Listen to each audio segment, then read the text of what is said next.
Malaysia is moving quickly to reinforce its national defenses.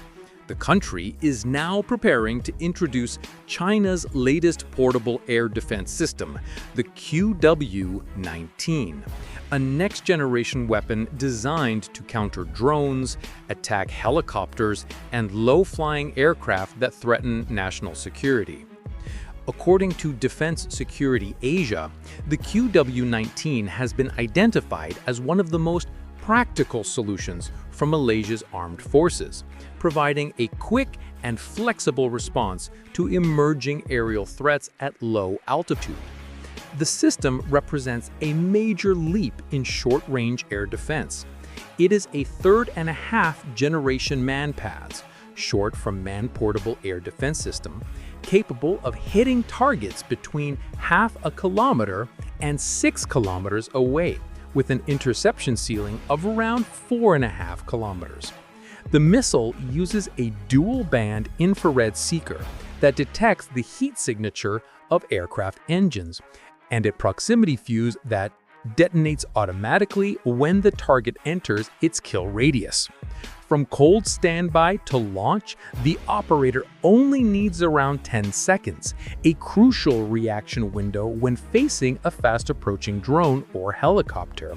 Weighing roughly 16 kilograms, it is light enough to be carried by a single soldier, giving infantry units a mobile and independent air defense capability. Malaysia's choice to pursue the QW-19 stems from a shifting threat landscape. Over the past decade, drone warfare has transformed modern battlefields. Loitering munitions and cheap expendable UAVs have devastated armored vehicles and air bases in Ukraine, Syria, and the Middle East. As DefenceSecurityAsia notes, traditional radar-based air defense systems, though powerful, are often too expensive, too stationary, and too slow to detect small, low-flying targets. The QW-19 filled that gap, a weapon meant for fast reaction, minimal logistics, and flexible deployment in remote terrain. Malaysia's defense modernization plan reflects both necessity and strategy. The Royal Malaysian Air Force currently operates a modest fleet, including FA-18 Hornets, Sukhoi Su-30 MKMs, and Hawk trainers, but lacks a layered integrated air defense network. In 2025, the Ministry of Defense began exploring new systems to cover low-altitude blind spots, where small drones or cruise missiles could bypass conventional radar. Reports from Defense News Asia mentioned that Kuala Lumpur is in discussions with Chinese defense firms, particularly CASIC, to acquire not only the QW-19, but also potential technology transfer packages and local assembly rights. Such cooperation would allow Malaysia to maintain and upgrade the systems domestically without full dependency on foreign technicians. However, officials have been clear. This doesn't mean Malaysia is aligning with any single superpower. The nation maintains a policy of strategic neutrality, balancing defense relations between China, the United States, and European partners. Malaysia continues to participate in Western-led security frameworks, such as the Five Power Defense Arrangements, or FPDA, which includes the United Kingdom, Australia, New Zealand, and Singapore. Through these joint exercises, especially Bersama Lima, Malaysia strengthens its interoperability and ensures its forces can operate alongside NATO standard units if required. Financially, the country is gradually raising its defense spending. The 2026 defense budget increased by nearly 3%, reaching about $5.1 billion, with a significant portion allocated to modernization of air defense, radar coverage, and communication networks. Local reports confirmed that around one-third of this budget is dedicated to developing rapid reaction air defense units equipped with both short-range and medium-range systems. Among those evaluated are the HQ-16 and LY-08, medium-range Chinese systems that can strike targets up to 40 kilometers away. By combining these with QW-19 launch teams, Malaysia aims to create a multi-layered shield, low, medium, and high altitude, something the country has never fully achieved before. Leadership changes also signal a shift toward modernization.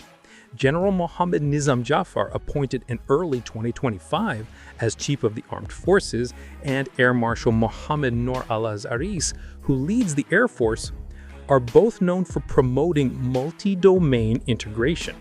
According to statements from the Ministry of Defense, their vision focuses on merging land, air, and sea operations through a unified command system powered by data and AI-assisted decision tools.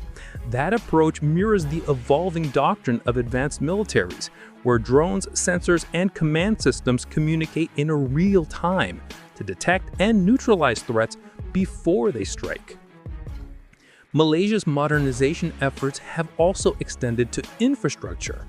DefenceSecurityAsia reports that several new radar installations are being built in Sabah and Sarawak to monitor low-altitude airspace, areas previously vulnerable to unidentified incursions. These installations will link directly to Malaysia's National Air Defense Command Center, forming a more continuous radar picture across the country's eastern and western regions. Once operational, these radars will significantly improve early warning capabilities and give QW-19 teams more precise targeting data. Globally, the context behind Malaysia's decision is impossible to ignore. The wars in Ukraine and Gaza have proven that cheap drones can inflict billions in damage. Modern warfare now favors speed, numbers, and electronic resiliency over raw firepower alone. Malaysia's defense analysts argue that investing in simple, modular, and portable systems is more practical for a country with limited resources and a vast marine domain.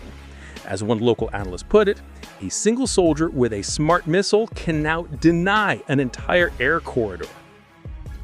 Yet behind the efficiency, there are risks that cannot be ignored. Dependence on Chinese components and technical support could expose Malaysia to political leverage if relations ever deteriorate. And as the aviationist points out, MANPADS are inherently dual-use weapons. If they ever fall into the wrong hands, they can threaten civilian airliners just as easily as combat aircraft.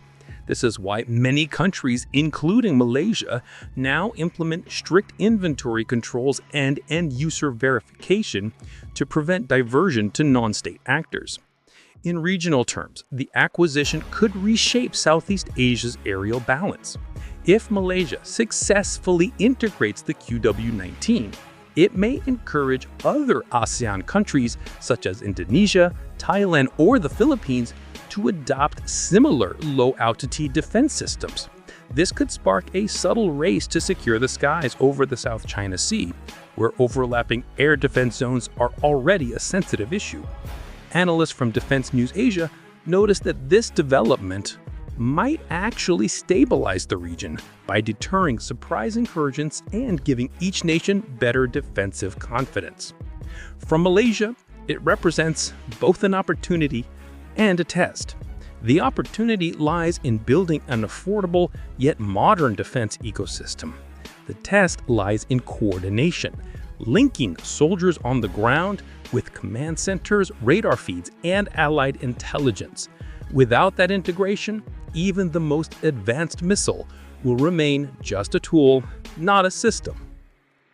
Ultimately, this isn't just about a new weapon. It's a message of independence, that Malaysia seeks to chart its own course amid an increasingly polarized world. The QW-19 may not rival the sophistication of Western missiles like the Stinger or Mistral, but it embodies a practical realism suited for Malaysia's defense environment. It's a declaration that smaller nations can still shape their own security destinies even when global powers loom large overhead. If you see this conflict as more than just a war between nations, it's because the world, in truth, has never truly been at peace.